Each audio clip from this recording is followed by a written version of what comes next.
Hey, good afternoon. It's Pastor Craig Nelson from Miracles in the Marketplace. Susie and I are coming to you this afternoon from quarantine room in Elk River. But I wanted to talk to you a little bit tonight, this afternoon, about the resurrected life. We've just come through this whole season of Holy Week. I don't think I've ever heard more inspiring Easter messages. It's like you could listen to 10 a day on Facebook or on social media.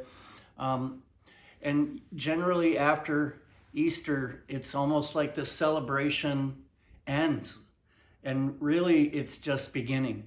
Because when Jesus died, he died that we would have life and have life more abundantly. And when he died, he made a way for us not only to live in peace, but in strength and to live out our giftings, our callings. And so I want to talk a little bit about that tonight. You know, one of the first times Jesus started talking about the resurrection was when Lazarus died. And he didn't get to Lazarus' house until, 4 days later. I think most of you know the story. But then Jesus makes this statement in John where he says, "I'm the resurrection. I am the life." And it's one thing for Jesus to be the resurrection, but he died that we could have resurrected life, that we could have an abundant life, a life without fear. And right now, we all know the era of time that we live in, where you can't turn anything on and have it not be almost all fear-driven, especially if it comes from the secular media. And there's great power that is released not only in the resurrection of Jesus, but even in Acts 4, where the disciples were testifying. They were simply testifying about the resurrection of Jesus.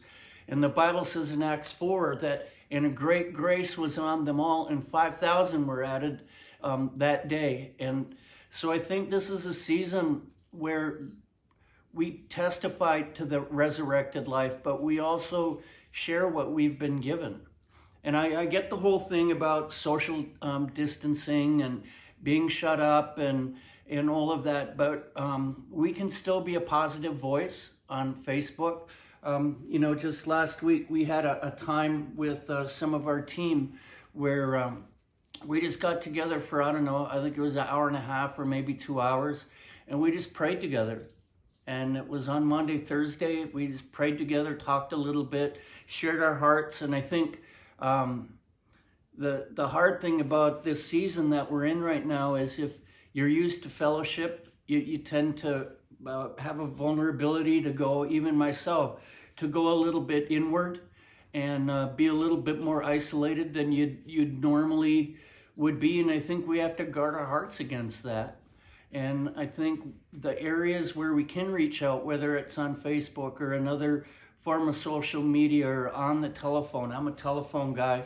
My wife's a texter or an emailer, but however we need to reach out to one another to encourage, to strengthen, because there's much in the resurrected life. I mean, Jesus said, "I'm the resurrection and the life," and then proceeds to raise Lazarus from the dead. And that seems like such a far out there kind of miracle, like, that's cool for Jesus, but it could never happen to me, or God could never use me that way. But yet Jesus himself, before he left, said point blank to his disciples, "Greater things will you do."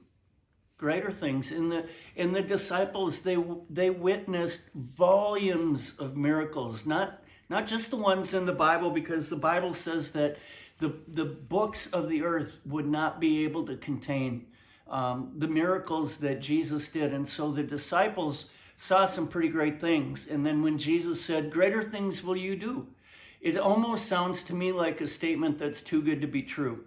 Like, yeah, it might be good for Peter, might be good for John or James, but probably not for Craig or Susie.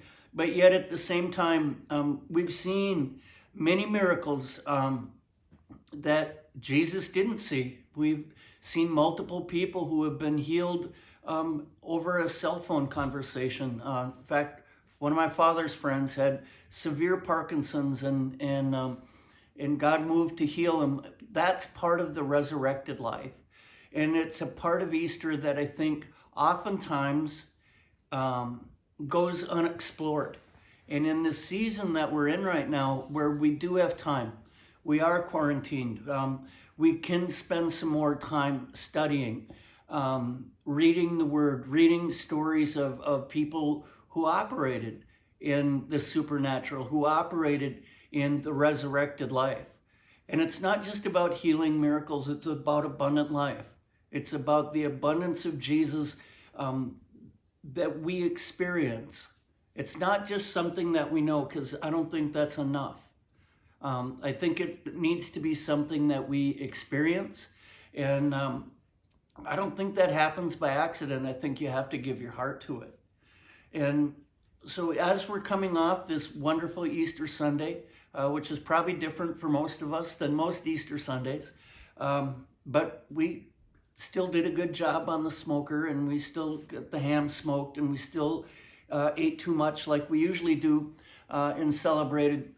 But I think it would be easy to just say Easter's over, but really everything that led up to, through Holy Week, Monday, Thursday, Good Friday, celebrating Easter Sunday, I think that all leads up to a lifestyle of the resurrected life. And I think God's calling more and more of us to live that lifestyle. And though right now you can't go out as often, you can't be as many places as you once were, there's still places and ways to reach out.